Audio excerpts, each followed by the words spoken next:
ibandla likaKristu lonke, uJesu Kristu inkosi, uyela usuke emangozi, ngokusizwa inkosi zoqhuba uhlelo, uJesu Kristu uyinkosi. Nkosi yami, Nkosi yami, Nkosi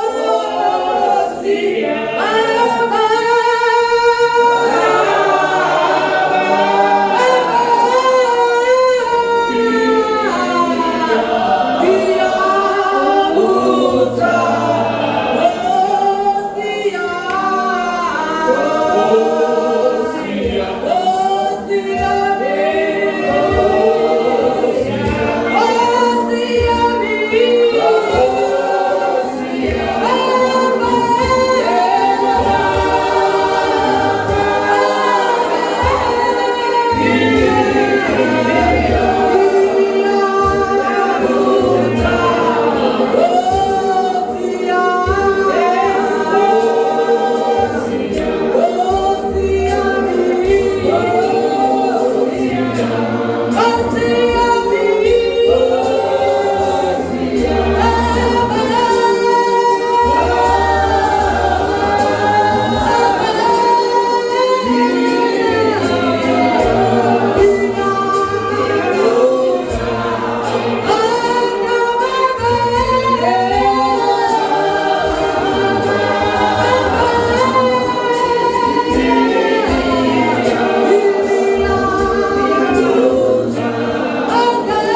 usithole esikhulekele esivele inkonzo ikhuleke uJesu Kristu inkosi.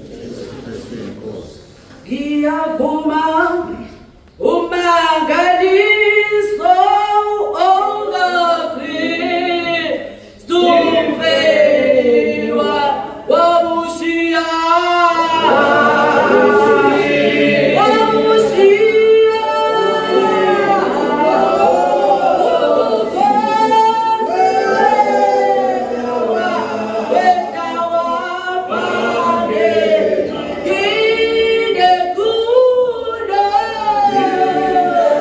Oh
uyakhazimula.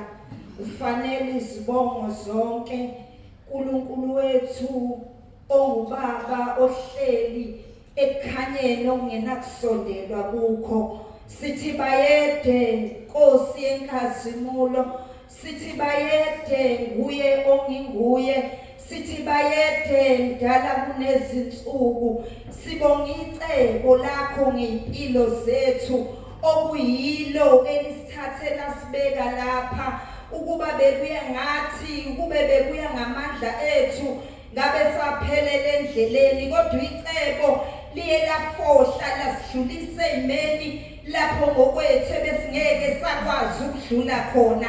Icebo liye lasiphunyula nasekufeni. Icebo lakho ngeimpilo zethu alinakuvinjwa njengokusho kombhalo Jobe 42 verse 2. Siyabonga dwala lensindiso yethu wena othembeka ngezikhathi zonke, uthena soze siguge unguye. Sibonga icebo lakho Baba wethu olungileyo, kuthena sidideka singaqondi, lisihlukanisa nabantu ebesibazi nebesibajwayele ebesisafisa ukuphila nabo, kodwa ngecebo lakho namhlanje uyalembula ngalolu hlobo ngogcotshiweyo wakho ukuthi bekungesibo uNkulunkulu wethu futhi bekungesithi, kodwa bekuyicebo lakho ngokuphila kwethu.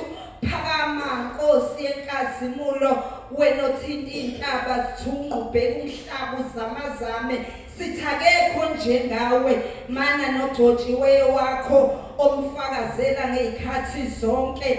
Mana naye Nkosi yenkazimulo, kukhulume wena ngegama lika Jesu Kristu waseNazaretha. uJesu Kristu uyinkosi. uJesu Kristu uyinkosi. uJesu Kristu uyinkosi. Amen.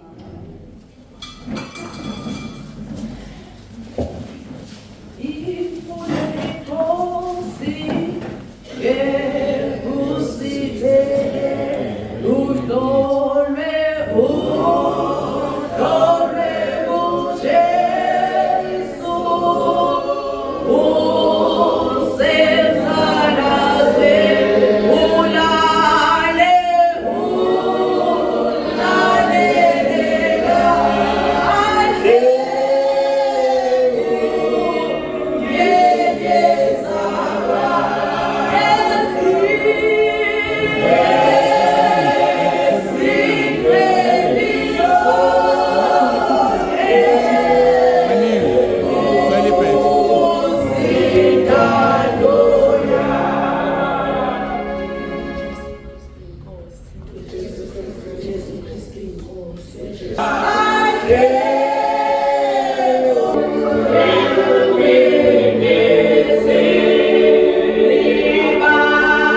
ukuthula emhlabeni kubantu abathokozelwa nguye. uJesu Kristu inkosi. uJesu Kristu inkosi. uJesu Kristu inkosi. Siyambusa-ke kakhulu uNkulunkulu sidinile ukuze kube manje singena enkonzweni yokugcina yosuku. Siyambonga siyamdumisa. Seziyaphela-ke insuku. Sengiqala-ke mina ngikhaya. Bese ngiyahamba. Ngisho njengophetho ukuthi hawu awakhiwe amadokoda amathathu ukuze sihlale semnandi la. Kanti hayi asibizelwe kuloko. Sibizelwe ekuthenini siphume sihambe sishumayele ivangeli. Sizoqhubeka-ke nenkonzo yethu abaseRoma chapter 8 verse 28. Sicele umfundisi uBB leja sikhulekeleliswe. Baba sizophakamisa isandla lomfundisi.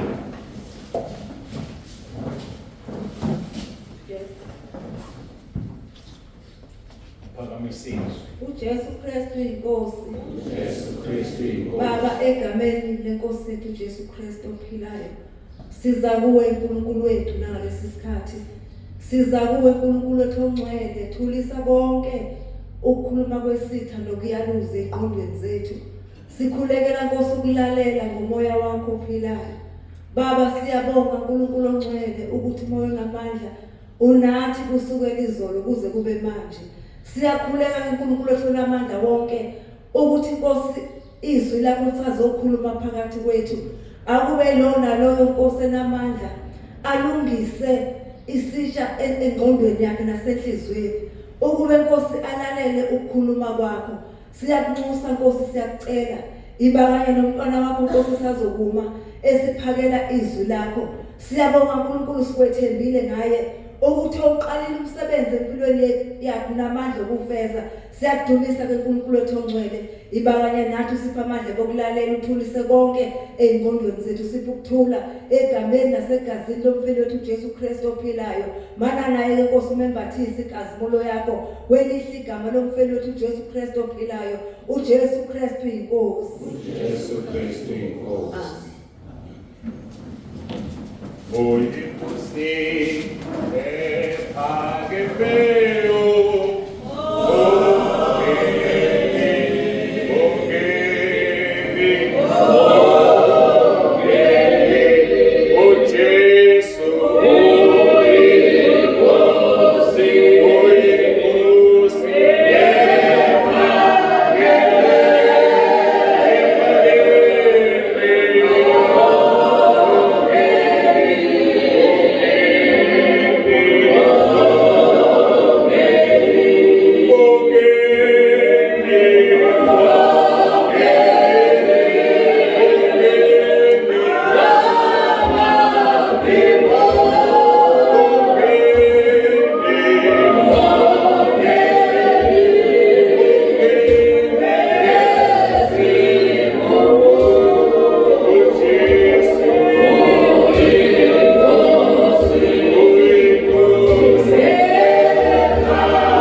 Abamthandayo uNkulunkulu bonke kusebenzelana kube ngobuhle kulabo ababiziweyo ngehlobo lakhe. Kanti-ke kule nkonzo edlule siphendula umbuzo othi sabizwa nini, noma nokuthi masiqonde ubizo lwethu ngokuthi sazi ukuthi sabizwa nini. Njengamanje-ke sithi yini esiyibizele, ngoba ngikholwa ukuthi sonke siyavumelana ukuthi sibiziwe. Umbuzo ukuthi yini esiyibizele. Ngiyathanda ukusho ukuthi noma ingefana imisebenzi yethu esiyenzayo kodwa iyahlangana kulokho esibizele okufanele sihambe sikwazi uhambe wazi ukuthi kahle hle ngibizelweni ngoba kusemqoka ukuthi wazi ukuthi ubizelweni ukuze uyenze inkonzo ngokuthembeka ngoba usuwazi ukuthi yini uyibizele. Ingakaphenduli-ke ngezi ukuthi isibizelweni ngicela ukucacisa ukuthi ubizo nokukhethwa kwakho kuyisibusiso sasezulwini sikamoya. Isibusiso sasezulwini sikamoya. Siqonde ukuthi bakhona abantu abebengawenza kangcono umsebenzi wami engiwenzayo. Ngakho mangiwenze ngokuthembeka ngoba uNkulunkulu ngithembile. Wenze ngokuthembeka ngoba uNkulunkulu ukuthembile. Sikhonza uNkulunkulu ovusayo. Asikhonza uNkulunkulu wokhondola. Ukuthi ngoba nakho abazali bakho babe nesifo se-BP nasemndenini manje khona uzoba naso. Ey'nganeni zakho khona uzoba naso. Sikhonza uNkulunkulu wokhondola. Sikhonza uNkulunkulu ovusayo. Uma uJohane uMbhaphatisi ku-chapter 3 kaMateyu ebhaphathisa ku-verse 5 kuthiwa babeza bevuma izono zabo. Wabona abaFarisi beze embhaphathisweni wababuza umbuzo. Wathi nitshela ubani ukuthi nibalekele ulaka oluzayo na? Okungukuthi ukubhaphathisa ukubalekela ulaka oluzayo. Nitshela wathi nzalo ezinyoka. You brood of vipers. Ubani unitshelile ukuthi nibalekele ulaka oluzayo na? Bezani izithelo ezifanele uphenduka. Masithi kambe nizitshela ukuthi ningabantwana bakwa-Abraham. Ngifuna ukunitshela ukuthi uNkulunkulu angazivusela abantwana baka-Abraham kulawa manje. Ngoba sikhonza uNkulunkulu ovusayo. Mangabe uNkulunkulu wethu ubengavusi, ngabe sisenabo abase-Efesu namanje. Ngabe sisenabo abaseKorinte namanje. Baphi? Bahamba noPawulu. Uthini uPawulu mayevalelisa kwiZenzo chapter 20 lapha ngabaqala verse 28 uthi sengemuka sengiyahamba kodwa ngiyazi ukuthi kuzofika impisi isiqokiso wezimvu zizophanga ibandla. Uthi naphakathi kwenu kuzovuka amadoda azofuna ukudukisa ibandla. Ngani na? Ngoba uNkulunkulu mayehamba amnikeze imessage akamvusi kulelo bandla omunye uvusa omunye Samuel ngoba sikhonza uNkulunkulu ovusayo. Masingawabuka amabandla akhona asebalala abavusi babo. Ngithi mina uma uNkulunkulu engababuyisa bofe baphike bathi akuyona lento engayakha mina. Akuyona lento uNkulunkulu athi ngiyenze. Ngifuna ukubala amagama amabandla kodwa almost onke iyohluka ngani entabeni. Uma lingakalandwa ibandla nentabeni yohamba ishabalala. Ngoba sikhonza uNkulunkulu ovusayo akaniki isekela. Ngoba uNkulunkulu akasebenzi ngesekela. uNkulunkulu usebenza ngomuntu amnikeze imessage. So ke wena-ke onikezwe imessage zibambe ziqine. Ngoba kuzovuka umuntu oseduze nawe azoyishaya imessage. Wayeyedwa uAdam ku-chapter 2 edalwa. Wasembeka ensimini uNkulunkulu wathi ngadla kuzo zonke iy'thelo lezi kodwa ungadlilisi. Ku-chapter 3 ku-chapter 2 wayeseqhubeka esedala unkosikazi kodwa esembekile lo ensimini. Inyoka iyanga ku-Adamu yaya ku-Eva ongenayo imessage. Ngoba nemessage inyoka iyamsaba, uSathane uyamsaba. Uyobuza ukuthi ngempela uNkulunkulu ushilo yini ukuthi ningadli. IBhayibheli lithi wathi ushilo wathi singadla yonke imithi singadlile. Mina-ke ngithi kwakufanele athi hayi angazi ngizwa ethi uAdamu uNkulunkulu wathi ngoba ngangingekho. Yayiwazi vele inyoka ukuthi wayengekho. So abayibambe iqini abasizi bababiziweyo bangabi isango lokungena inyoka bese kushaya umsebenzi kaNkulunkulu. emsebenzini esiyinikiwe njengoba singabefundisi sisuke endaweni eyiningi.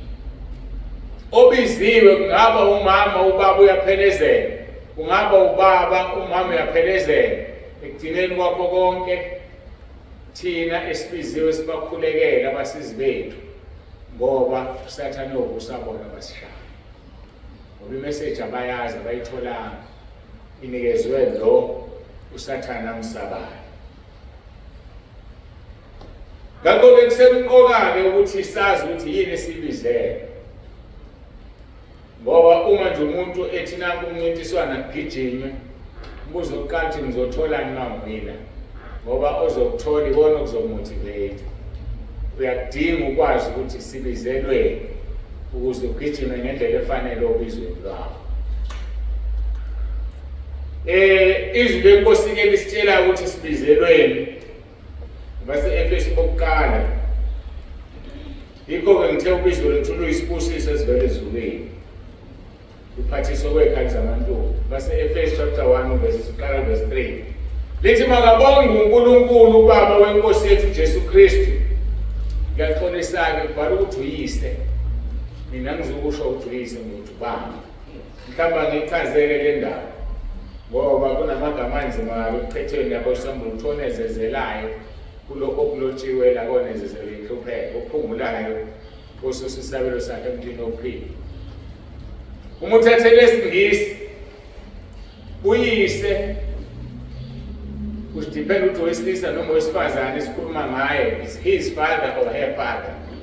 But uma ufundele esiNgisi lithi makabonge uNkulunkulu the Father of our Lord Jesus Christ, ubaba. So ubaba asizothi uyise. Why na? Ngoba ngelinye ilanga ngake ngayixoxa-ke wathi kimi uNkulunkulu ngangikhuleka nje futhi ngibhizi. Yazi ukuthi ubhizi ukhulekela enye into, vele utshelwe enye into ngesikhaleni. Ithi ngiyakhuleka ngibhizi, khamukizwe. Uyazi ukuthi laba bathi uyise bayangiphika na. Ukhulekela enye into ngantshela enye into. Ngathi cha ngazi Nkosi. Bathi angithi mina ngesizulu uma ukhuluma ngomuntu eyi-third party ngiyaleyanisana uyise kabaphuzwayo.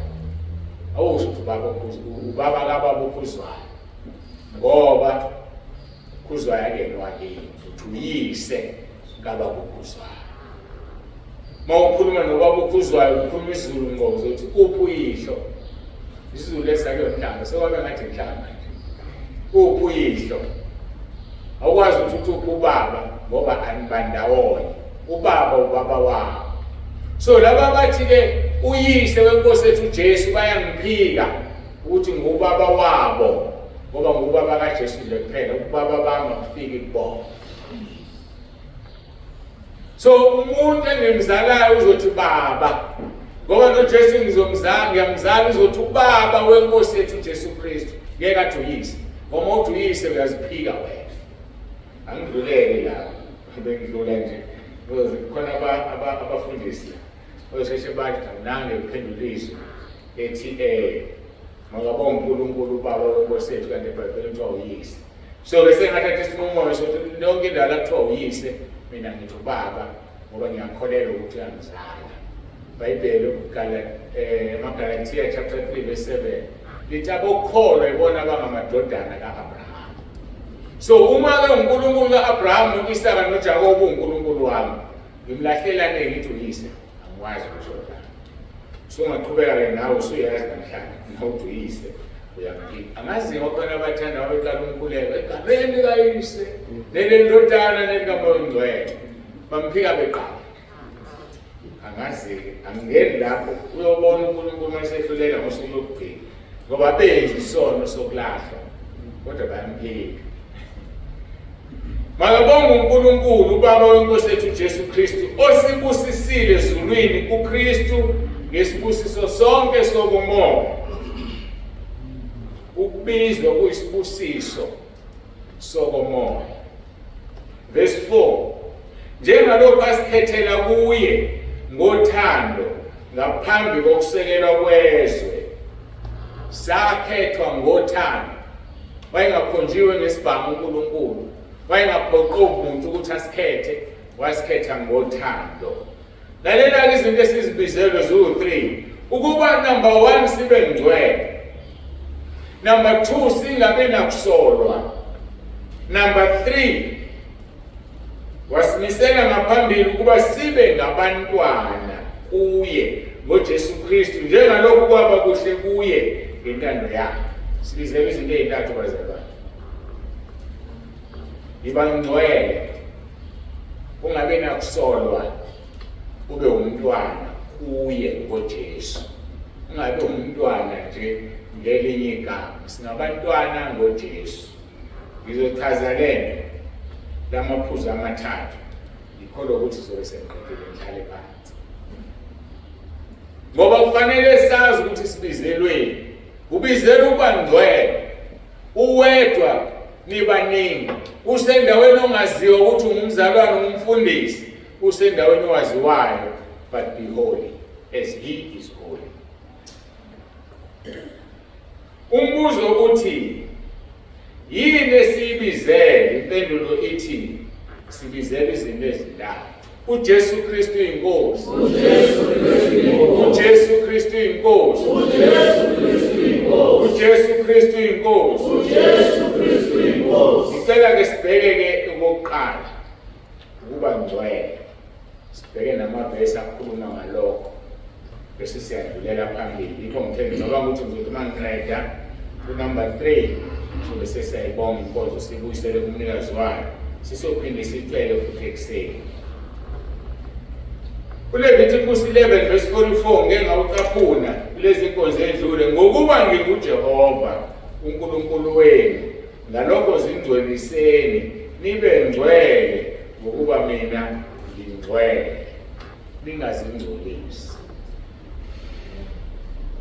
Uma ulalela leli vesi liphendula ukuthi umuntu othi ngizingcweliselani ngokuqala ngesizathu ngokuba nginguJehova uNkulunkulu wenu.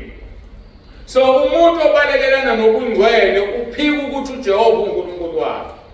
Uphika ukuthi indodana yazalwa uNkulunkulu uJesu Kristu inkosi yethu uyaphika ukuthi uJesu Kristu inkosi. So laba abantu abasulisayo masithi uJesu Kristu inkosi ingoba abekho ngcwele. Ngoba othi sibe ngcwele ubaba wenkosi yethu uJesu Kristu. Ngenxa yokuthi yena ungcwele uthi nathi masibe ngcwele. Isona sizathu nje athi ufuna sibe ngcwele ngoba uNkulunkulu wethu. So abantu abangengcwele ingoba kayena uNkulunkulu wabo. Futhi ngeke asiphike phela abe uNkulunkulu abantu abangengcwele.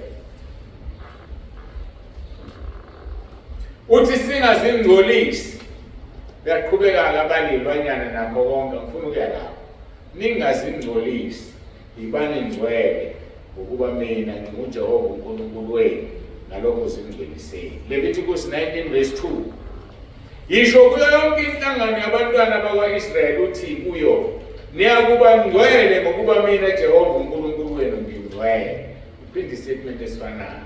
Kodwa usisho kwinhlangano yakwaIsrayeli. Bantwana bakwaIsrayeli bayisithunzi sebandla. So into ekhulunywa kubantwana bakwaIsrayeli ikhulunywa kuthini? Abantwana bakwaIsrayeli bahamba ehlane nathi sisehlane siyibandla. Ngoba sibheke umsindisi wethu ozokhamba phezulu azosilana. Abantwana bakwaIsrayeli babebheka iKhenani. Bazowela iJordani bangena eKhenani. So abantwana bakwaIsrayeli bayisithunzi sebandla. Into ekhulunywa kubantwana bakwaIsrayeli ikhulunywa kuthini?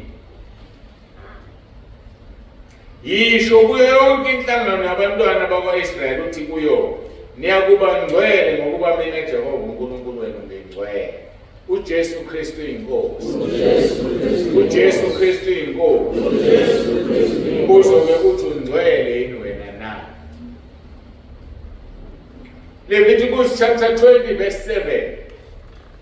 Ngalokho zingcweliseni nibe ngcwele ngokuba nginguJehova uNkulunkulu wenu anogcina izimiso zami nizenze nginguJehova oningcwelisayo. uyayifuna lento uNkulunkulu yobungcwele. Ngifuna ukusho ukuthi ngaphandle kobungcwele ngeke uhlwithwe mase kuhlwithwa ibanga.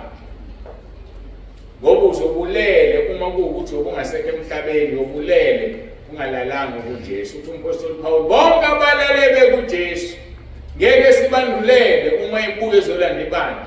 Bovuka kuqala bese thina sisaphila, uma sisaphila siguquka bese sihlangabezwe emafweni sihambe sihlangabezwe enkosini. So ngaphandle kobungcwele ngeke uhlwithwe.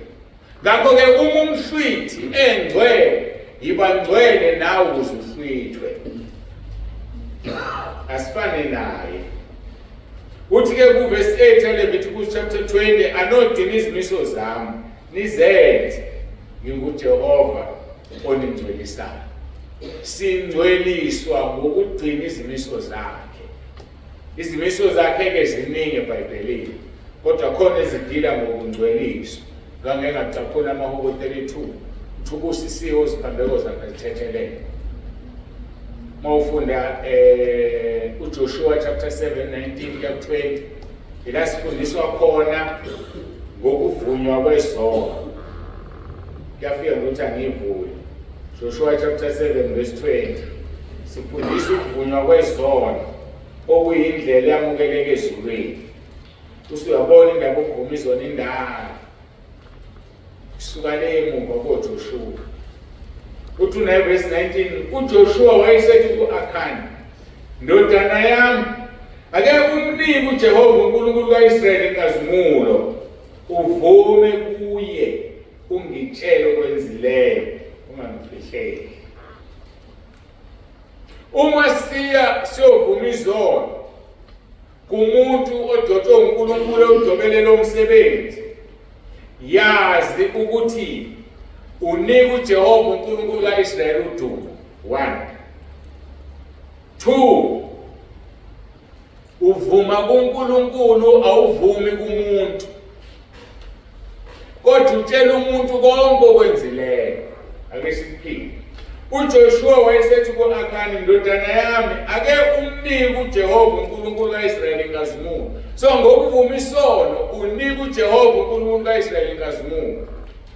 Bese lithi uvume kuye. Asisuse lo muntu ophambi kwethu. Susa lo muntu ukuze ungamsala. Khuluma amahlazo akho onke.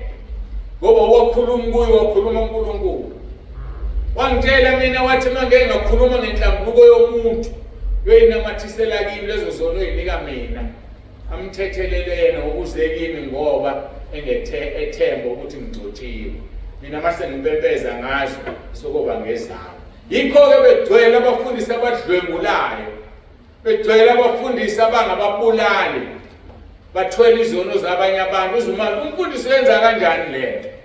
Uyenza ngoba uthatha isono somunye umuntu ezovuma ethembekile wasikhuluma uNkulunkulu asesinamathelisa kuwo. Lithi izwi lenkosi kuNumeri, uma ningenzi njalo isono senu sokumfumana. Ugama lokufumana ufumana into enjani oyifunayo. So isono esobe sifuna wena sikufumana. Saloya umuntu esinanyathisele kuwe ngoba ukhulume ngenhlambuko yakho.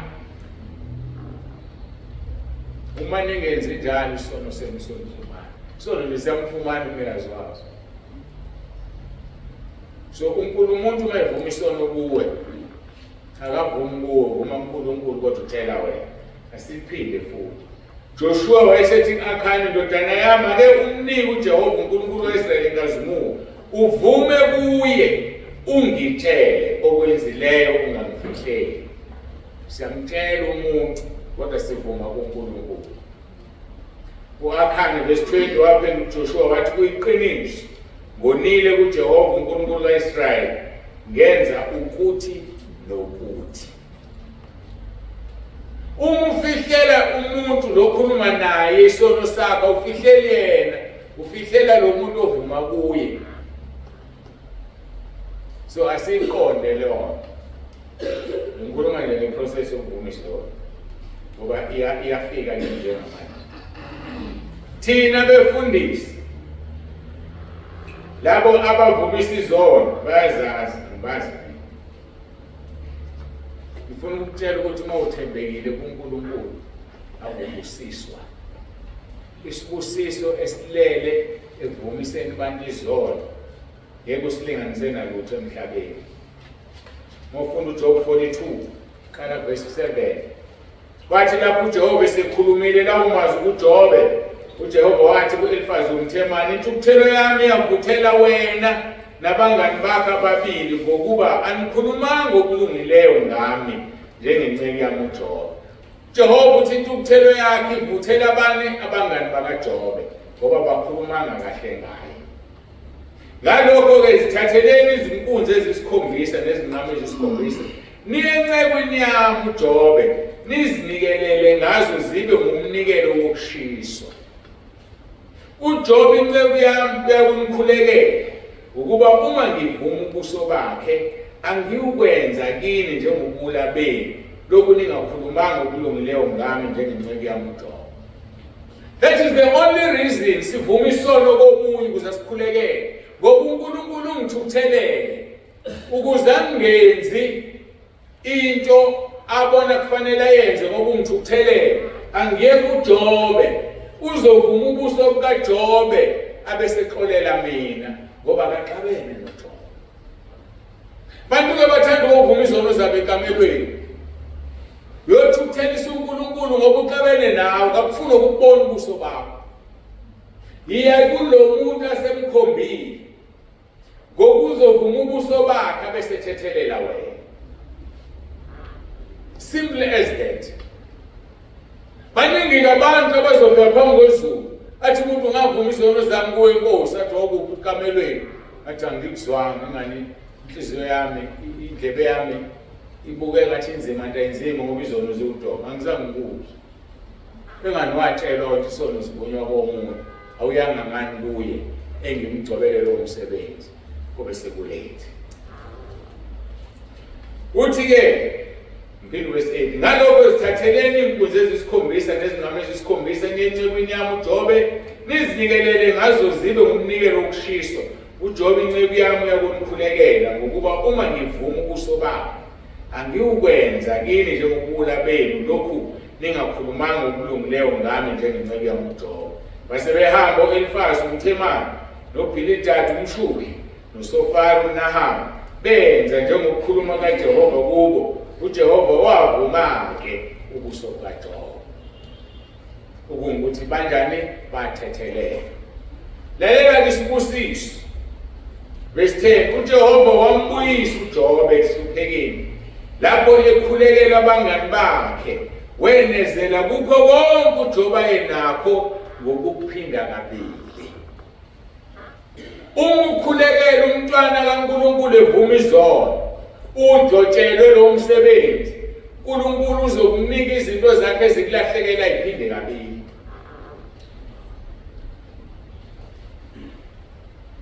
Inkonzo yokuvuma izono ibenefitha wonke umuntu. Kodwa uma usuqala uhamba ukhuluma ngezono zomuntu ushumayela ngazo, what happens?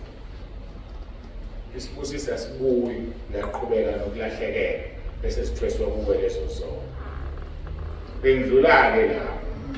Ngalokho-ke zingcweliseni bengcwele ngokuba nginguJehova uNkulunkulu wenu, anodina izimiso zami nizenze nginguJehova ongcwelisayo. Ezinye zeyimiso engikhuluma ngazo ukuvuma izono, anodina izimiso zami bese uNkulunkulu uyasingcwelisa, uyena osingcwelisayo. uJesu Kristu inkosi. uJesu Kristu inkosi. 1 Peter chapter 1, 14 and 15. Njengabantwana abalalelayo, ningalengisi inkanuko zokuqala engazini kwenu. Uma ulalelile izwi likaNkulunkulu, wakulalela konke asifundise khona sikule ndawo. Njengabantwana abalalelayo, ningalengisi inkanuko zokuqala engazini kwenu. Ngoba lithi izwi lenkosi uJehova uyazithalalisa ikhathi zonke. Musulingisa-ke wenza izinto usuwazi.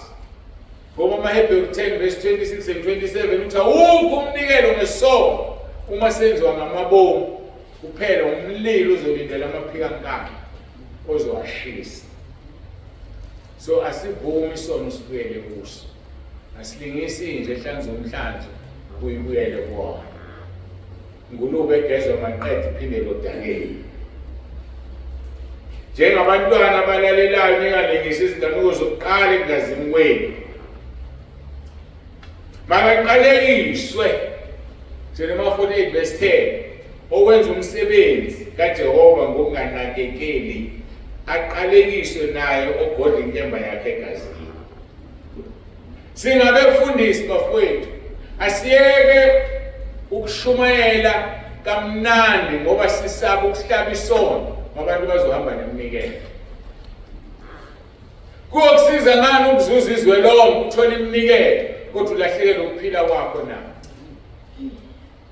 Sake sabala-ke inini naningekho ukuthi umuntu uphila isikhathi esingakanani emhlabeni. Sathola ukuthi is less than an hour ngolimi lwasezulwini.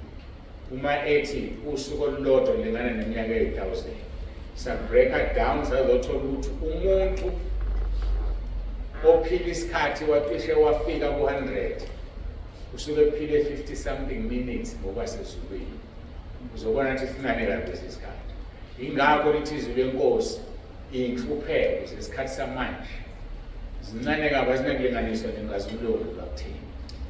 Usungaze ulahlekelwe yisu ngenxa yokuthi awukwazi ukuhlukana nomuntu wesilisa. Kolaba abasebasha ninganakike ngoba ngikhumbula ukuthi angikhulumi nani kuphela. Khona uYouTube ziyalalela lezi inkozi ukuthi abezanga babona abafundisi bazoyilalela ku-WhatsApp. Ngelithi safika emhlabeni amantombazane ekhona sizofa siwashini. Usungaze uyosha esikhogweni ingunaphakade. Mhlawumbe le ntombazane uzophila nayo 3 seconds ngoba sezulwini imhlukane. 3 seconds. Awubazalwana. Abesilisa nabesifazane usona esibabambile nje kakhulu leso. uNkulunkulu akasisize bafowethu, asisize. Ngoba eminye imishado ibhidlizwa yizo lezi zinto. Ujike endleleni ubaphuzwa ngomzwili.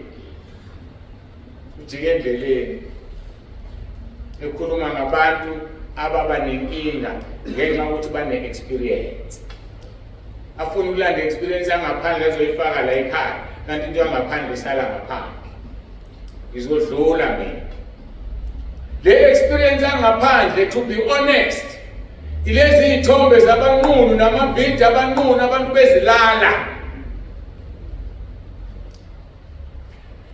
Ngokuka Sathane ngendlela yenze ngayo lento, alukho ucansi olumnandi njengokuzilala.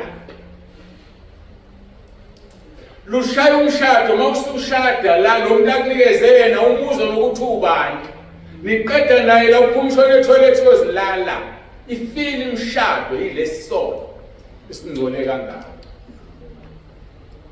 Kumnandi usakhulu buka amavidiyo, kumnandi usakhulu uyisiza ngezandla zakho. Luyazi usuku oluvutha ngeleziko. Bonke abenza lesi sono uzobashisa ngabashiyeli pande nagatsha. Malaki chapter 4 verse 1. Ngibonile ukuthi ujike endleleni mina ke ngizokutshela ukuthi into ebulala umshado lezi ithombe enkulu. Kulalwana ngefoni, udlala umuntu nje. Akhulume konke umngcole efonini. Uzuneliseke nje impela nawe. Idimoni lele liphakathi kwakho nalomuntu elilele nawe. Mayiqhamuka lonke eseshada usalunga umshado. Khumbula lento abenza ubuyela kuyona. Alala upartner wakho ujabula unelisekile wena. Ufana nomuntu ombili uyedwa ozilala wena uyindoda wesifazane. Ungcolo ongaka ukufaka uSathane. Asiziyekeni lezi zono sizibhungu uNkulunkulu akhina umqondo. Konzeni edlule sikhulume ngengqondo engcolile. Ingqondo kufanele ishintshe.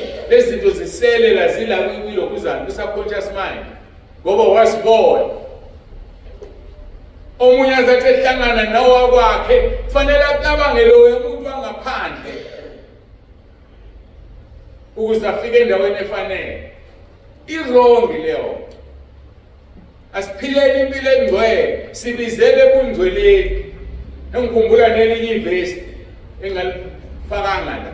Sengikhohlwe nokuthi likubani, baze ngikhumbula abazalwane bakhe waseThesalonika or whatever lezo ndawo. Elithi umuntu makahlangane nomkakhe ngobungcwele kungabi ukushiswa izinkanuko. Isono leyo nto kunalutho uthi unkosikazi wakho. Musomphathisa kwasekamgwaqo la emgwaqeni. Into ayenza kunondini uzoyenza la ekhaya. Ngoba kanamandla yena. Ukhalela masekutshente ngikhathele. Phuma uye ngaphandle uthi wena nanti uthe ukhathele. Kanti wena uzomenza isigqila. Asibe ngcwele kukho konke ukuhamba kwethu. Noma kwasekamelweni noma kwakuphi. Be holy as the God who created us is holy.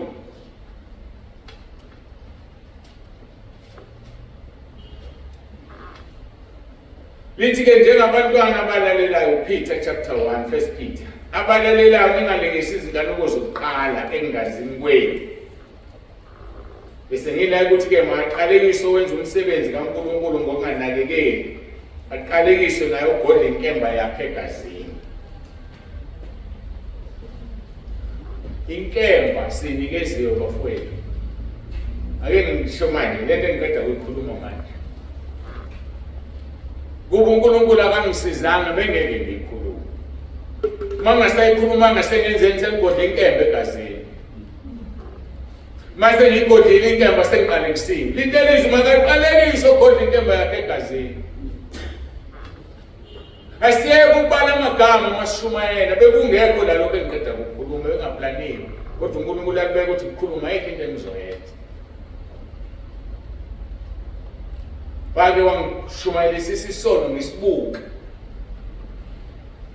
Mhlamba ngidlule kuleyo wase ngikhulume kanje uzohamba uyoshumayela ngesono osibukayo ngokuthi ubalela ugodla inkemba yakhe egazini kanti uyona. Asihlale sikumoya ngaso sonke isikhathi. Sikhona isikhathi sokushumayela sokuma la epulpit ubone isono sikhulume ngaso manje makushumwe ngcwele ngeke alimalelwe umuntu. Kodwa khona isikhathi okufanele mawumbona umuntu lento ayiyona uyibalekela ungayikhuluma omongcwele akasho ukuthi ukhuluma. Ngangisanda ukuphenduka futhi ngiyabona uNkulunkulu angifundisa. Ngimenyiwe kwelinye ibandla. Njengokuthi ngisanda ukuba umfundisi. So mangimenyiwe uNkulunkulu ayikhuluma kakhulu engicoacha engifundisa. Ngithi kokumsumbulo noma kolesibili. Asethi mawufika kuleli yabandla ushumayela ngokungcwele. Ngathi yebo Nkosi. Fika umgqibelo thatha inothi yami yonke into kwasengifundisile kufuneka ngibhale. Awufuna wonke amavesi akhuluma ngokungcwele. Awaqoqela ndawonye awalungisa lapho uyalelizwe. Yathi ungayeki ukushumayela nenwele eqhonyeni. Ngathi yebo Nkosi. Wanginika ivesi Roma 9 verse 20 elithi ibumba alingakwenzi umbumba angalenzanga khona. Usamsolelana uNkulunkulu na. Safika la ngiphelezela insizwe ezimbili angikhohle. Safika early ngoba mina ngithanda ukufika early. Sazozo mase sikhuluma kusasa ezokuhlatha. Ukuhlatha umfundisi ofika late enkonzweni. Angidlulela. Safika sahlala basingeniswa kusekhona abazalwane abambala besanda ukuqeda ukushayela indlu. Ufuna ukubona sesihlezi ngapha. Sahlala ngapha kuyipassage le. Usuba abanye ngapha. So masihlezi la ngahlala ngapha mina zahlala ngapha insizwe eziwu2. Ezazingiphelezela esebenza nonkosikazi. Ayike sesiyazo sekaqala ukuculwa ngemuva ayisithule nje nathi. Ayizwakala umculo ukuthi uyangokukhula abantu bayanda. Kukhona ekujika amoshe siphambili lokhulu ngozulu. Okhona dawana nesibindi sokwenza lokho. Kukhunda awumthenga ithuba. Ungithenga qhamuka ngapha. Uma umfundisi, wayesanda ukusho uma umfundisi. Wayiqhamuka ngapha awubona yena ngisukume ethi ngabinele. Ziyalenge ngeke sinje. Awumathanda. Aqhawela sonke isikhathi ngithi mangihlala ngithi Nkosi. Ngishumayela kanjani ngabo ushwele njani ukushumayela ngalezi zinto kanti umfundisi wala unje. Angiphendulanga izinto eziningi. wathi Isambulo 20 verse 8. Amagwala wangena ezulwini, khula, umzolazela ibhesi. Angayingena engqondweni yakho. Oh, Isambulo 21 verse 8. Lahlala ngiyalazi namhlanje ngoba discipline ongazi ngikho. Kanti mashiwo wathi amagwala wangena ezulwini. Kanti mangifunda ngangilazi ngasengilazi vele ikaqala wayikhotha wasethi amagwala wangena ezulwini. Lithi kepha amagwala maqala ngeqala ngawo. Kepha amagwala nabangakholwayo nabanengekayo nababulala nezifebe nabathakathi nabakhonza izithombe nabo bonke abaqamba amanga isabelo sabo siyakuba seqhilini elivutha umlilo nesibabulo kungukufa kwesibili. Uqala ngani? Ngamagwala. Jeremiah 48 verse 10 uqale kusiya umuntu ogodla inkemba yakhe egazini. Ngathi ngibethe nje amagwala wangena ezulwini. Isambulo 21 verse 8 ngathi ngiyaxolisa Nkosi. Kanti kuseze ukukhulu mina ngisandlala. Ayikhuthele ukuthula. Ayiqala inkonzo. Ayiqala kusukuma umunye umama nje. Athi mayifika phambili. Athi bazalwane namhlanje ikhonya engibambile ngalibambelo gamangazi uthini ikhona. Ngizosethaza. Athi amehlo ama wanibona ngimbona ukufiliza ngathi imbali. Kuwese namhlanje angibona. Aqhubeke wazi ukuba unesikhundla sani wayezoshila report yalokho. Manje waqala ngecondition yakhe ukuthi akababoni kahle abangeke azi ukuthi ubani obani. Wani mayiqedwe kusho njalo lathizwe uzoqala ngokumkhulekela before ushumayela. Bese uyatshela ibandla ukuthi uma kuphuma inkonzo izoletha ireport. Hawu Nkosi, mayingasasindile. Isambulo 21 verse 8 amagwala wangena ezulwini. Ngiyaxolisa Nkosi, ngixolisa. Athi mayiqhubeke ukukhuluma ngezwa kuhlaba izandla zahlaba zadingana. I understood ngathi awangena amandla uzosinda. Hayi lo uyasinda ke ayangena amandla.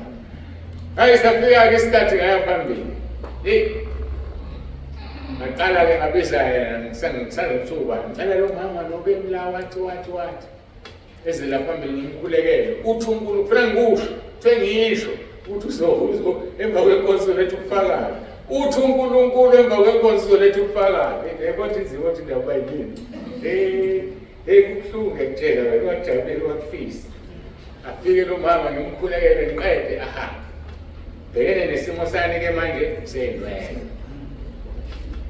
ngaqala yabona uqala ngokusanga wathi bazalwane uthi uNkulunkulu la engizokhuluma ngakho uthe ngikhuluma makukulimazile ungixolele ngisho ngephinde lingimeme kulungile kodwa kona ngizokukhuluma angaqala eza nawo amavesi ami ngazi ngakufaka nini nakho ngakufaka ngaqeda ngahlala phansi ngibheka umfundisi phela ngenyiwa ngithi ngahlala phansi ngathandaza bheka phansi basukuma umfundisi engibamba umoya basukuma ufike wathi hamba phambi kwabantu asebanga ikhanda la wathi wonke umuntu la onenwele efana nezama wasukumezela phambili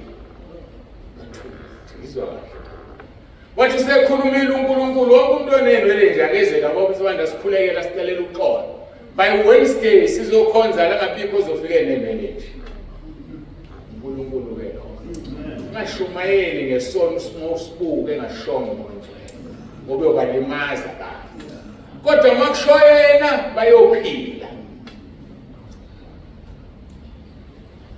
Niyayizwa le ndaba uJesu Kristu inkosi uJesu Kristu inkosi uthi lithi kakuqale kusiwo godla inkemba yakhe egazini asiyeke ungakhuluma iqiniso ngoba uyilandela isiqalekiso sizihlalele engasakuthi sihlala lapho isiqalekiso yasilanda usiletha kuwena kodwa ukhumbula into eyodwa mayingashonga umoya ongcwele mawula ipolitiki ungashumayeli ngesono usibonayo few months ago ngeke ngaba nenkinga la angazi ngathi ngikhuluma ngabo ungcwele noma okunjani khathi mangithi ngiphakamisa amehlo uhlezi umuntu la onenwele ezehlile ezifana nezengikhuluma ngazo ukhumile athi awunkosi ngisize ngashumayela ngibhegwesa yizwa ukuthi angiyekho angikwazi kuye ngoba ashongo umoya ongcwele. Usanyamalala akasekho, umembezo wamndana umnandi ngoba ngabe ngithi waxoshwa yini, angishumayelanga ngalezo zinto. So kwafika nje amasontwana emva kwami, angimazi nomsekhona ngoba nasajwayela ukubala nomama, mhlawumbe usekhona bazosho uma isekhona, mhlawumbe useyisusi mina engamboni, angazi. Kodwa-ke ngadinga ukumbona.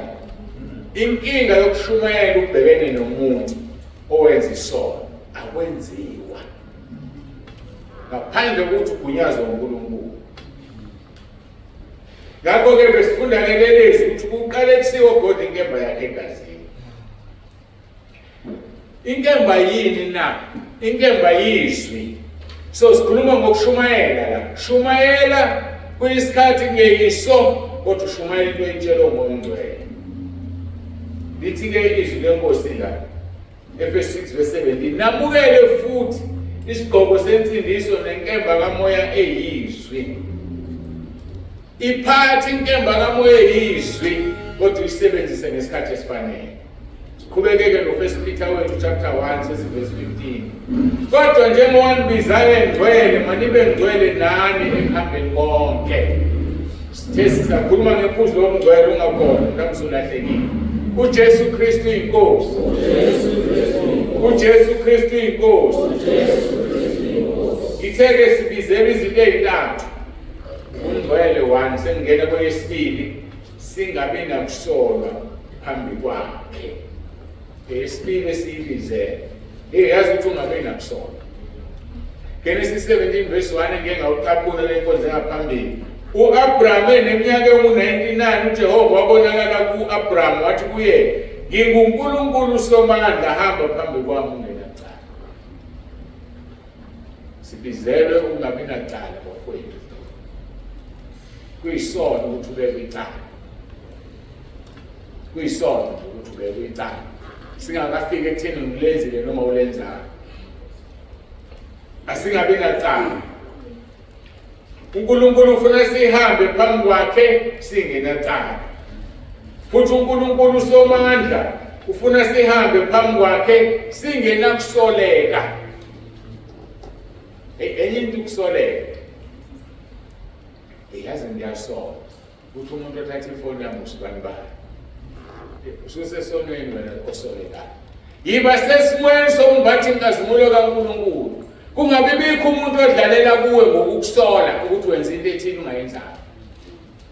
Zibuze ukuthi ngize ngisolwe. Ibiyephi inkazimulo na? Ngize ngisolwe mhlambe ebandleni lami ukuthi ngithandana nobaba umfundisi. Ngazi kahle ukuthi ngithandana naye. Ibikuphi inkazimulo kaNkulunkulu yini ngisoleke ngenzeni olurong olukhombisa ngithandana nomfundisi mina. Ngoba siyabhethwa phela. So kufanele ungasoleki. Kungabi bikho iphunga elikhona. Uhambe ngokungcwele. Ufunde kaJakobe 1 verse 27 sitshela ukukhonza kumhlobo ongenakusolela. Lithi ukukhonza kumhlobo ongenabala phambi kaNkulunkulu Baba yilokhu ukuhambela izintandane nabafelokazi osizini lwabo. Nokuzigcina kungabi icala lokweswe. Usokwayihambela intandane. Usokwazipha utho izintandane na. Lithi iBhayibheli ukukhonza kumhlobo okungenabala phambi kaNkulunkulu Baba yilokhu ukuhambela izintandane nabafelokazi osizini lwabo. Nokuzigcina ngesikhathi ubahambela zigcine kungabi icala lokweswe. Nawo umfelokazi ushonela lithi izwi bahambela osizini. Gcwale isimoto ibhuthi la nodumo sisimoto lapha ngithi sigross. Icala lokweswe lelo lithi lizigcine kungabi icala lokweswe. Kufanele ngithathe unkosikazi mama uNkulunkulu akubeke endizweni nami asithengele lo mfelokazi. Ngicela uthathe nanti ikhadi ngabe ikhadi nansi imali hamba umgrosele uhambisele. Ngikho ungasho ukuthi kusho mina. Senze njani ngiyazigcina kungabi icala lokweswe.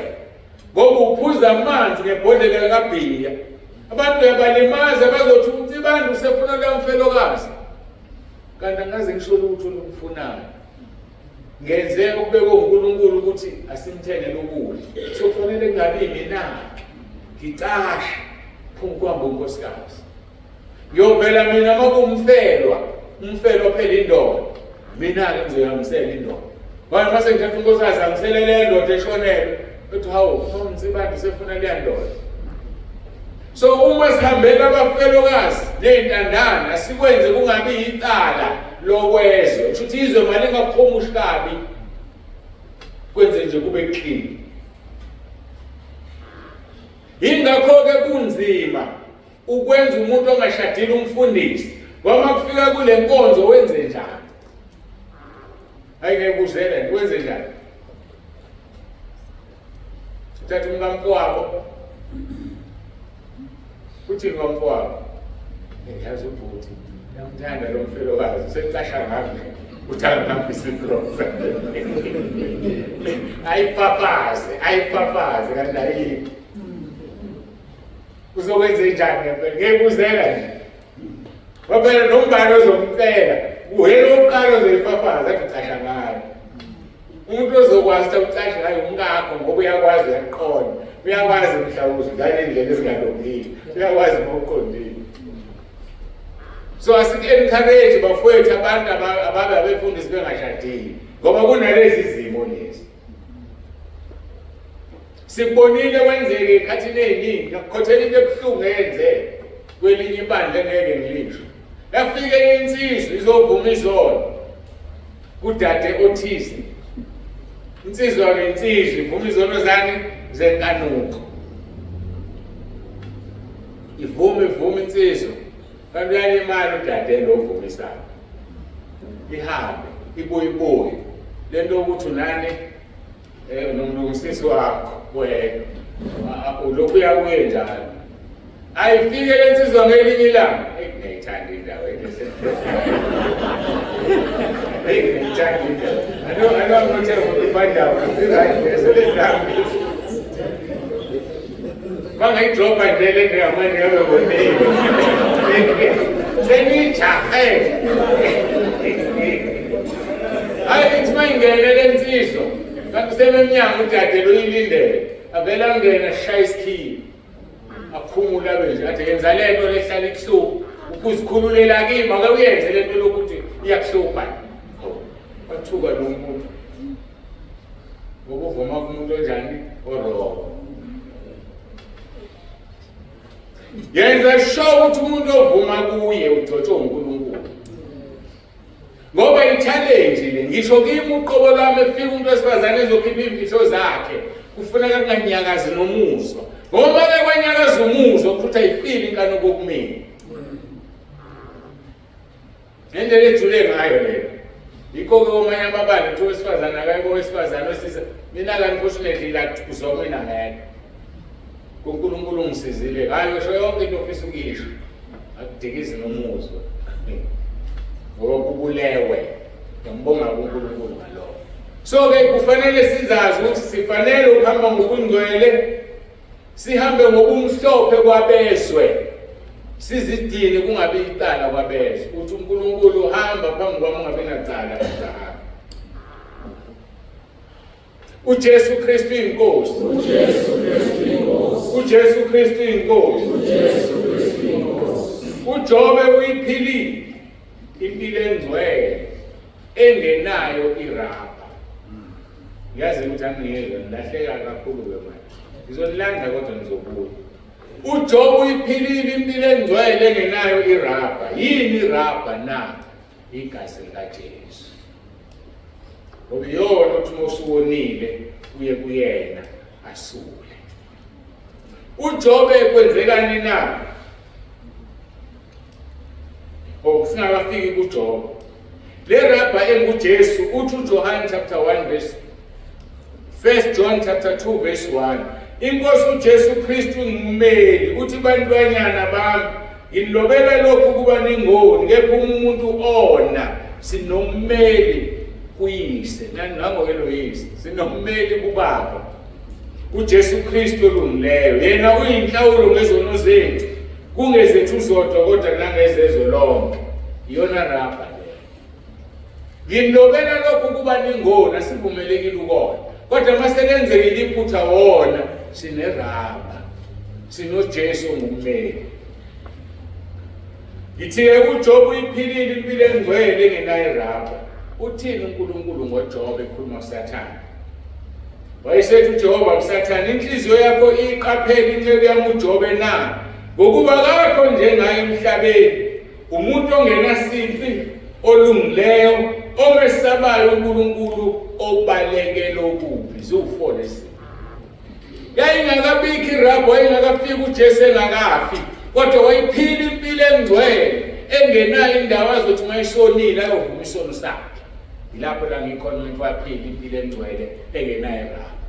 Thina sihlula impilo engcwele iRabha kodwa sinayo. Kwenzeka kanjani?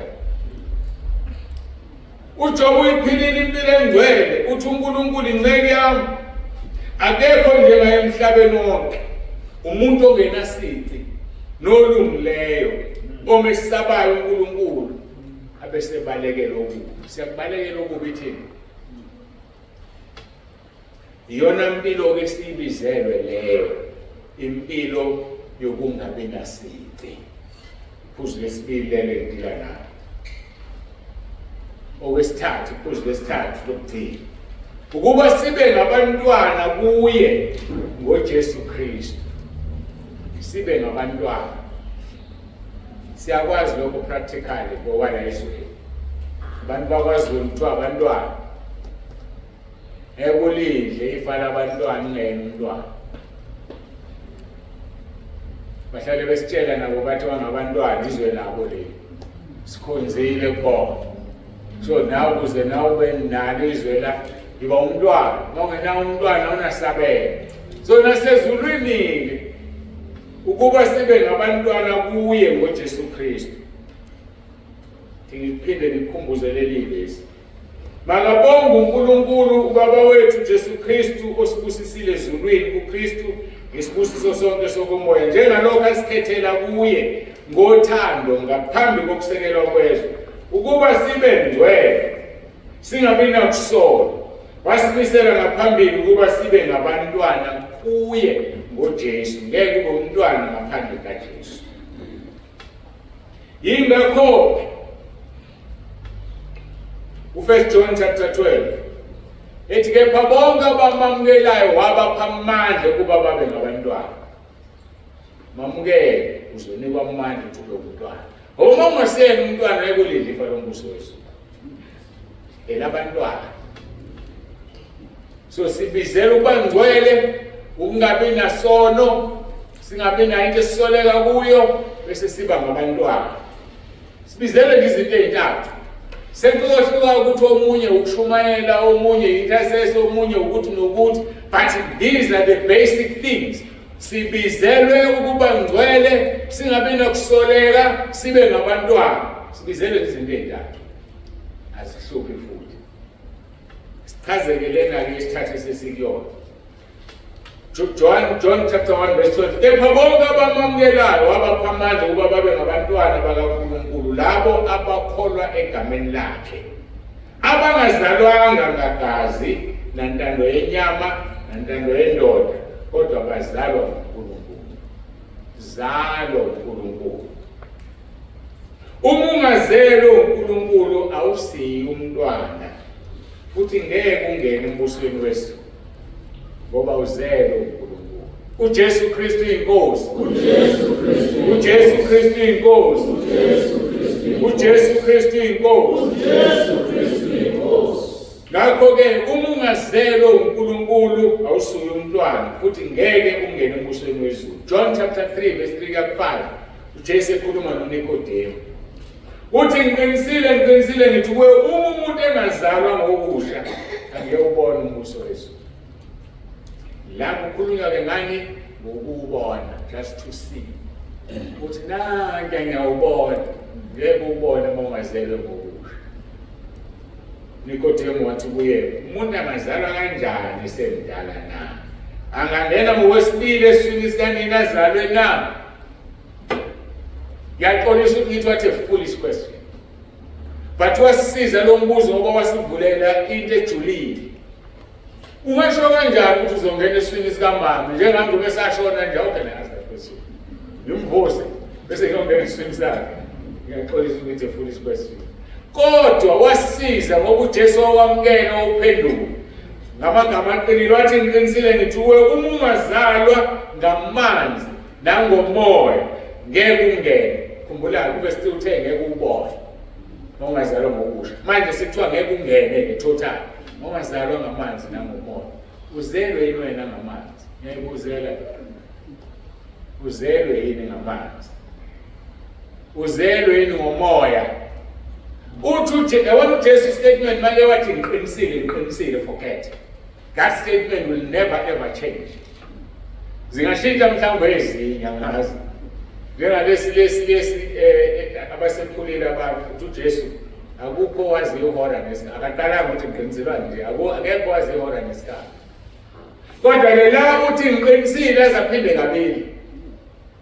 Nambuzo uzongena kanjani ezulwini ungazelwe ngamanzi? Wena nje. Uzongena kanjani ezulwini ungazelwe ngomoya?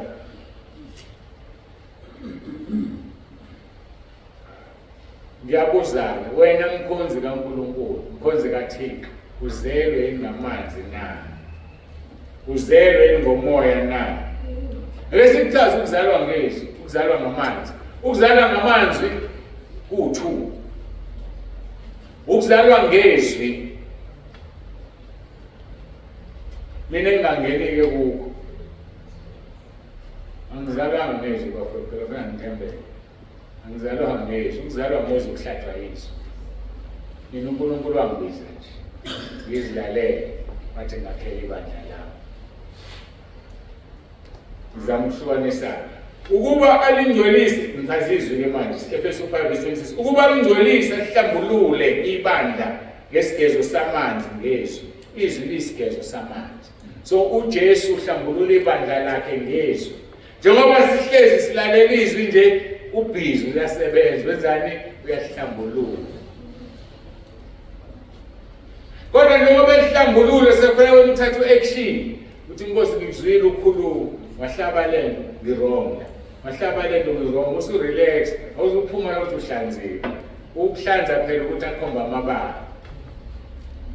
Izwi ukuba lingcwelisa ahlambulula ibandla ngesigezo samanzi ngezwi. Amanzi esibili umbhabhatiso usho ukuzalwa ngamanzi. Athi kuMarko 16:16 okholwayo abhabhatiswe uyosindiswa kepha ongakholwa uyabulahlwa. Asikunaki lokhu kanti kusho lento athe uJesu ngiqinisile. Okholwayo abhabhatiswe. Kusho ukuthi okholwayo angabhabhatiswa ngeke angene ezulwini. Phela simthathe ngevesi walendaba singalifuni ngomelane nayo. Okholwayo angabhajatiswa ngeke angene ezulwini. Ngokuthi ngiqinisile ngithi ongazalwa ngamanzi nangomoya ngeke awungene emusweni kaNkulunkulu. So ke lithi okholwayo Marko 16:16 okholwayo abhabhatiswe uyakusindiswa. Kepha ongakholwayo uyakulahlwa. uJesu Kristu inkosi. uJesu Kristu inkosi. Uma ke usuzelwe ngamanzi nangomoya uzongena embusweni kaNkulunkulu. Uma ke usuzelwe usungumntwana sibizelwe ukuba ngabantwana kuye ngoJesu Kristu inkosi yethu. So mawungabhabhatisiwe ngagcwalisiwe ngamandla kaMoya oNgcwele awusiyi umntwana. So mawuyena umntwana liphelele ubizo lwakho. Sibizela ukuba ngcwele singabi nakusoleka bese siba ngabantwana. Abantwana yilabo abadlulekezika. Uma kusuzelwe usungumntwana awusenzi isono. Irabhi khona noma yikho awusenzi isono. 1 John chapter 3:9. Lowo ozelwe uNkulunkulu akenzi isono ngokuba imbewu yakhe ihlala kuye futhi akanakona ngokuba uzelwe. Siwu-2 izathu ezenza ukuthi ungoni. 1, imbewu ehlala kuwe. Number 2, for the fact that you are born, uzelwe, ngeke usenze isono. Abantu abenza isono abangazelwe. Uzelwe yini wena na? Uzelwe ubani? Ngiyathanda ukuzwa ubani ukuzelwe. Umuntu okubhaphathisayo ecwile ekufaka emanzini usuke ekuzala. Yingakho kufanele ungacwilwe emanzini noma ubani, ngoba uyophuma ufana naye. Mawubhaphathiswa umuntu ongcwele, uzophuma ungcwele. Mawubhaphathiswa umuntu onenkanuko noma onani ewusono, uphuma siphindwe kabili kuwena, ngoba ufuzo lunjani ledlulela. Ubani wakuzalayo wakufaka emanzini? Ngiyabuza mina. Yikho uhambisa kwenkalankala nje.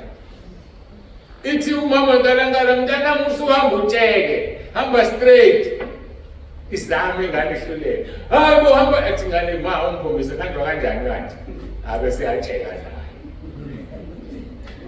Ngoba uyena ozala ingane enjani etshekile. Ngibuza ukuthi uzalo ubani ke wena? Hayi ngifuna ukwazi, kodwa ungiphendule ngizwe. Ziphendulele wedwa nje. Uma usuzele usungumntwana, sibizela ukuba ngabantwana kuye ngoJesu Kristu inkosi yethu. Uma sesizelwe asoni, ngaphandle kokuthi uzelwe isoni, uzobona. Into edala ukuthi ungoni, lo ozelwe uNkulunkulu akenzi isoni ngoba imbewu yakhe ihlala kuye. Futhi akanakona ngoba uzelwe uNkulunkulu. Ake silungiselele, yini imbewu yakhe ehlala kuwe? Izwi? Ya izwi liyasho iBhayibheli lithi izwi imbewu. Asiqale. Ungowabani wena? Ungangiphenduli. Sebenzisa isibongo sikababa wakho noma sikamama wakho. Ungangiphenduli, siphendule wena. Usebenzisa sikababa wakho. Ngoba ubaba wakho onikezwe abantwana. Ubaba wakho onikezwe imbewu. Ngesikhathi esifanele wayidlulisela ngapha. Ngapha esiyakhuliswa kwakhulisiswa. So wena ubiza isibongo sikababa ngoba imbewu kababa kuwe. Ngezwakala wonke. Wena noningane ngaze ngeNkosi yakho livela sikho. Kodwa ke imbewu kababa ekuwe, yikho ubizwa ngesibongo obizwa ngaso. Mawubizwe ngesikamama ingoba ubaba akahlawulanga. Mhla wahlawula vele noma abakahlawulanga kodwa iqiniso lithi wena owakho ubaba wakho. Ngoba ini igazi likababa wakho likwena. Makwenziwa lento DNA kuthathwe likababa wakho nelakho. So sibuye size kuJesu. Uthi uMaria engilosini uGabriel kuzokwenzeka kanjani ukuthi ngikhulelwe ngingayazi indoda na? Uthi uGabriel amandla kaNkulunkulu, umoya ongcwele uzokwengama. Lokho kuzozalwa kuzothiwa kungcwele ngoba unjani ngoba unganye umoya ongcwele. So igazi likaJesu umoya ongcwele. Ngoba umoya ongcwele igazi likaNkulunkulu. Ngithanda ukushuba ke. Ngithanda ukushuba kodwa kunjani. So uJesu akazange senza simphindela chapter 3 verse 9 kaFirst John. Lo ozelwe uNkulunkulu akenzi isono ngoba imbewu yakhe ihlala kuye futhi akanakona ukuzelwe. Kuyenzeka yena uvuke ekseni. Uthi Nkosi yami kambe ngowakwamnikati uze ngashinji ngingabe sisibongo. Yini ufanele ngenze senhlali ngowakwamnikati? Uyakwenza lokho? Why? Ngoba imbewu kaMnikati ihleze egazini. Asizusenzi isono ngoba imbewu kaNkulunkulu engumoya ongcwele ihlezi kuwe. Bayona abantu belezi bathi sikhuluma manje ngenkonzo yentombi eziyishumi. Uthe eziyishumi ezayihlakaniphile njalo zonke zaziphethiswe. Kodwa khona zaziphethe izibani zingenamafutha, isibani yizwe. So ke ngamanye amagama mawungenayo umoya ongcwele ngeke esulile. Asicaciselele. Mawungenayo umoya ongcwele, so ngilapho ozelwe uNkulunkulu akenzi isono ngoba imbewu noma umoya ongcwele uhlala kuye. Yindaba uSathane ajikela uNkulunkulu. Ngoba wangenayo umoya ongcwele. Uma ufunda lapha kuJohn chapter 16 uthi uJesu ngizomcelela umoya ongcwele ahlale kini phakade. Kusho ukuthini lokho? Siyo ezulwini, sihlale ezulwini singamjikeli uNkulunkulu ngoba sikunomoya ongcwele kithina. USathane wajikela uNkulunkulu ngoba akanamoya ongcwele. So umoya ongcwele udinga umthole la emhlabeni ngoba uyongena ngaye ezulwini obheke uNkulunkulu umhloniphi ngoba unomoya ongcwele. Ongenayo umoya ongcwele ungena ngoba uzomjikela kuvuka uSathane wesibili. Once bitten twice shy. Bonile uNkulunkulu ukuthi abantu bangijikele ngoba banamoya ongcwele. So ngena ngomoya ongcwele ekhaya ezulwini. So uma unomoya ongcwele ngeke usenze isono. Ngoba unesosha elithi okamakawenzi lokhu bese uyamlalela ungakwenzi. Umoya ongcwele ngiyaphinda ngake ngakusho. Usuka kumuntu hayi ngoba edla isono. Usuka kumuntu ngoba engamlalelanga ethi usuka udla isono. Uqala udla isono kudala ekushini. Ngoba ufika kukhuzi. Ufika ubone nansi intombi enhle. Yake ngocela inamba umoya ongcwele owami akakwenzi lokho. Uhlubulundele. Ngesathi uqala icela uyasuka. Lothi uqala ulala naye kwenzela yonke kudala kushiya umoya ongcwele. Umoya ongcwele ukushiya ngoba umlalelanga. Akakushiya ngoba usudla isono. Usidla esengasekho. So ke uma unomoya ongcwele usenza isono ngoba imbewu kaNkulunkulu le eyangena kuMaria kwavela uJesu. Jesu akasenzanga isono ngoba enomoya ongcwele. Nathi ngeke senze isono uma sinomoya ongcwele. Lo ozelwe uNkulunkulu akenze isono ngoba imbewu yakhe ihlala kuye futhi akanakona ngokuzela. Awusuvuka ekuseni kambe namhlanje kuze ngasenza isono. No umoya ongcwele ukwena. Uyena ocontrolayo. Angikade sifunde izweni emnandi yakho. Ukuthi uyena owenza to will and to do. Senze intando yakho. Uwenza wena uthande bese uyenza. Umoya ongcwele esicontrol. Mangizosebenzisa igama elibi. Ngoba ufuna ni understand. Niyabona la marobot lawa ahamba ngamabheshe. Niyabona abantu laba ukukusamuntu unodoli uhambe unyakaze ufaka amabheshe angithi. So nathi ke ngomoya ongcwele senza izinto zikaNkulunkulu like batteries. Ngizama ukuthi ni understand hayi ukuthi nathi sifana nawo ngqo. Kodwa leli veselo lichaza uyena owenza sithande nokwenza intando yakhe. So kunalento ekuthini umoya ongcwele ozothi mase kufika isono njengoba sahlasela uJoseph wathini uJoseph wabalekwa shibhantshi lakhe. Yilento yintebo ke kaNkulunkulu ekuwe. Angazi chaza senizulu yabo. So ozelwe uNkulunkulu ke akasenzi isono. Manje ufuna uzibuze kabili mosonini. Umoya ongcwele ngimshiye ngoba bengeke ngone kodwa uthi akasekho umshiye. Musuvela uthi hawu yazi ngimazisa ubani ngeze uthi ngishona phansi kawo. Ukukhuzile wanenkani. Musuvuka isono sakho uqala lapha ngiyaxolisa umoya ongcwele ngikulalelayo. Usuma uzovuka isono sakho. Bese kuthi u1 John chapter 5 verse 18 uyafana no chapter 3 verse 9 uthi siyazi ukuthi lo naloyo ozelwe uNkulunkulu akoni ngokuba ozelwe uNkulunkulu uyazigcina nomuba kamthi. Asitakasondela umuke kulo. Ufunda amaHubo 104 verse 4 lithi wenza ingelosi zibe imimoya ikhonzi zakhe zibe ngamalanga omlilo. Sathane akasondeli ndlela ngabeni lomlilo. Ngoba uyazi ogcina kuwo. Leli lomlilo owenziwe uNkulunkulu kulo akasondeli. Ngakho ke ozelwe uNkulunkulu uyazigcina nomuba kamthinti. Uhambela kuthi uSathane nawe ngani ngomoya ongcwele. Umuzelwe ungasoni sengiyaphetha usuyindlala efayiso.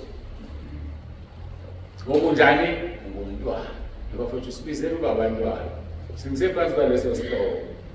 Umuzelwe ungumntwana. Uzelwe uNkulunkulu awoni ngoba imbewu yakhe ihlezi kuwe. Imbewu yakhe umoya ongcwele angifuni ukuthi ngithi izwi. Yebo izwi liyimbewu kodwa uyakwazi ukubona unezwi. Kodwa ngeke uone umoya ongcwele.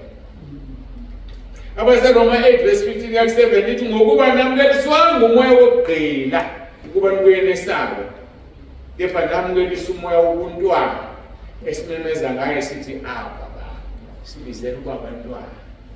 Kusezikuqhamuka umuntu ukuphakama nokuzazi nokuba umina. Soba sekuphela umntwana lapho. Futhi umuntu nje usehambile. Ngake ngayixoxa lento ngathi ngelinye ilanga sisenkonzweni abefundisi. Ebandleni ngeke ngilisho. Hawu sibone insizwa iqhaqha amaplate amabili. Hawu ndoda. Amaplate amabili. Hawu phela mina ngihamba neBishop Lambda. Ngeke libambe ulayini iBishop Lambda. Ngihambe ngawuphakela. Hawu imbangamo le. Bishop alubamba ulayini. Andezikho nje bafowethu. Umpostoli wami ngokushiya ethuneni. Akekho umpostoli ezulwini. Nayazi lona. Akekho umpostoli ezulwini. Akangeni umpostoli ezulwini sala la emhlabathini. Babukwanyana bebathula abantu bamanga. Ndekaza uvela umanga. Thatha iBhayibheli uyifunde ubone khona lokuthiwa khona umpostoli ezulwini. Akekho umpostoli ezulwini. Ezulwini khona ama-elder awu-24. That is the only kunaleli igama lezinyethi isikhundla lavela baleka yini isikhundla position. That is the only position that you will find in heaven. Abeka abapostoli, abeka ababishophi, abeka archbishop, abeka abaprofeti, abeka abavangeli, khona ama-elder. Kufike kube isihlalo sobukhosi ufunde kahle ngesambulo sizungezwe izidalwa eziwu-4 engeke ngathi ziyi-security. Emva kwedalwa eziwu-4 bese kwamalunga awu-24 amele abazalwane. Hayi mina ngathi angizwa kahle lento. Usho uPetro uyibiza ngelunga. Lesivula uPetro uyibiza nge-elder. So ke yonke lento engiyenza lana ngeke ngibe ngisezulwini.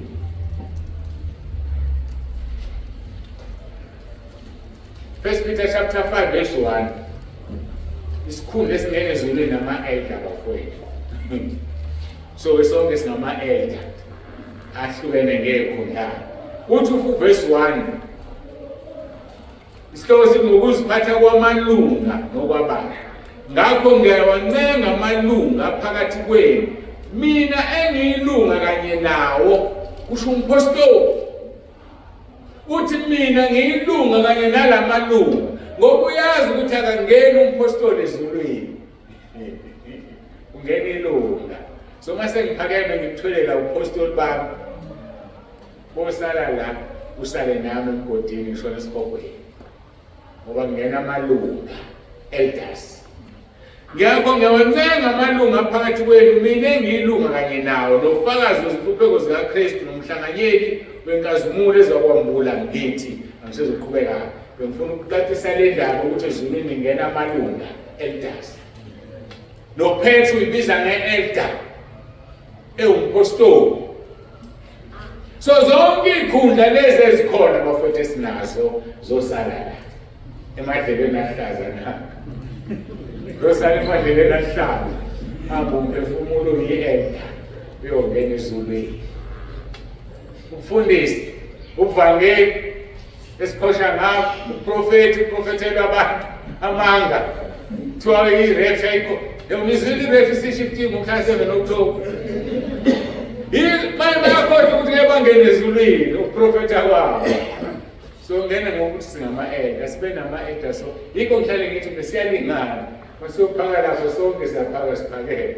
Ngoba singani singama-elder. So asiyipractice la emhlabeni lento singabe namakhanda amakhulu. Sifuna ukubusa. So busa kwenzayo hayi la. Singene ezulwini lethu kuphela. Siyambonga uNkulunkulu kakhulu bangcwele sesifike esiphethweni. Sengiyazi ukuthi sibizele izinto eziwu-3. Sengiyichazile lezi zinto ezintathu. Uzelwe ngokusha wena na. Uzelwe ngamanzi. Uzelwe ngezwi. Ubani wakuzalayo? Ngoba wakuzalayo ubaba wakho. Ufuze yena. Uma ehamba kahle phambi kaNkulunkulu nawe uzohamba kahle. Ngicela ukuthandaza.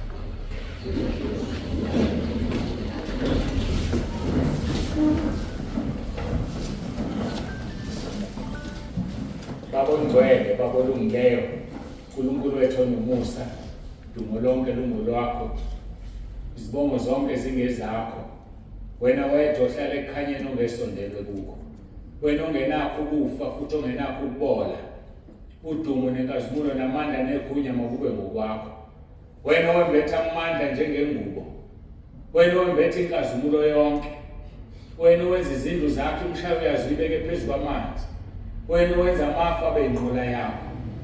uNkulunkulu onomusa siza kuwe, ngoba wena owenza ingelosi zibe imimoya nekhonzi zakho zibe ngamalanga bomlilo. Senze Nkosi sibe ngamalanga bomlilo, uSathane angadlaleli kithi ngenxa yokuthi imbewu yakho ikuthini. Siyacela Nkosi usivikele, usibiyele, ukhonza kwethu kube ngokuqonda, ngoba ingqondo yethu intsha, isimo sase siyaguquka. Sisize Nkosi sinikele imizimba yethu ibe umnikelo ophilileyo nongcwele phambi kobuso bakho, ukuze sikwazi ukuhlolisisa okuyintando yakho, okuhle nokupheleleyo, ngoba sesikhonza ngokuqonda. Nanti ibandla lakho Nkosi, namba abantwana bakho, nanka amasosha akho asebenza umsebenzi wakho. Qhubeka-ke Nkosi ukhulume nabo ngamunye ngamunye ngomoya wakho oyingcwele, uyihumushe le nkonzo ngendlela ofisa ukuyihumusha ngayo umoya oyingcwele. Siyazi ukuthi silapha phambi kobuso bakho singenezifo ezingafani, sinikeza amaphilisi okulapha lezifo zethu zikamoya. Ingakho uzokusivakashele ngamunye ngamunye uyihumusha le nkonzo, uziphilise kube yilona loyo phakathi kwethu. Sojabula ngelinye ilanga sesihlezi ekhaya ezulwini, singangenanga ngenxa yemisebenzi yethu esayenzayo, kodwa ngomusa wakho nangothando sithande ngalo wasizala saba ngabantwana kuwe ngoJesu. Siyabonga uNkulunkulu wethu, uthando lonke esinalo silinikela kuwena, kodwa wena wasithanda kuqala. Sisizeke Nkosi sigcine izimiso zakho ukuze sibe ngcwele phambi kobuso bakho. Busisa wonke umuntu okhona nofikile, qalekisa imoya amandla obumnyama endaweni esilele kuzo, ifafaze igazi lakho. Qalekisa nxosha wonke imimoya ngegunya umnikeze lona. kuMathewu 16:19 noMathewu 18:18 wathi ngibophe emhlabeni iboshwe ezulwini, nengikhulule emhlabeni ikhululwe ezulwini. Ngikhulekela abagulayo babekhona lapha phakathi kwethu, baphilise Nkosi basinde. Ngithuma izwi lakho njengoba ushilo kwiHubo 107:20, wathi uthumela izwi lakho libaphilise libakhulule emathuneni. Ushilo kuJeremiah 32:27 wathi uNkulunkulu wenyama yonke akukho okukuhlulayo. Ngiyacela Nkosi uphilise noma isiphi isifo, kunoma imuphi umzalwane okhona la manje, ajabule akuncoma kubonga ukuthi wafika kule ndawo ngenxa yokukhona bakho wamphilisa wena. Siyabonga-ke Nkosi ngakho konke, nogula emphefumulweni mphilise Nkosi. Ngiyacela siphume emakhaya angafani, sicindezeleke ngendlela ezingafani, kodwa ngiyacela ukuthi bakhulule ushilo ukuthi wena Nkosi Jesu mawubakhulula baba ngabakhululekile impela. kuJohn chapter 8 wathi ngiyakulazi iqiniso, neqiniso liyakumkhulula. Siyabonga Nkosi ngakho konke, sizohlukana sinikela kuwena konke Nkosi, noma-ke kusekhona kusazoqhubeka umphathi ohlela kakaqedi. Nkosi sinikela kuwena konke, sisubuye sicele ngokudinwa yiwena Nkosi kusasa inkonzo, sesiqhubeka nenkonzo yokugcina. Dumo lonke lungolwakho lokufanele, izikhathi zingakabibikho namanje kuze kube ingunaphakade. uJesu Kristu inkosi, uJesu Kristu inkosi, uJesu Kristu inkosi.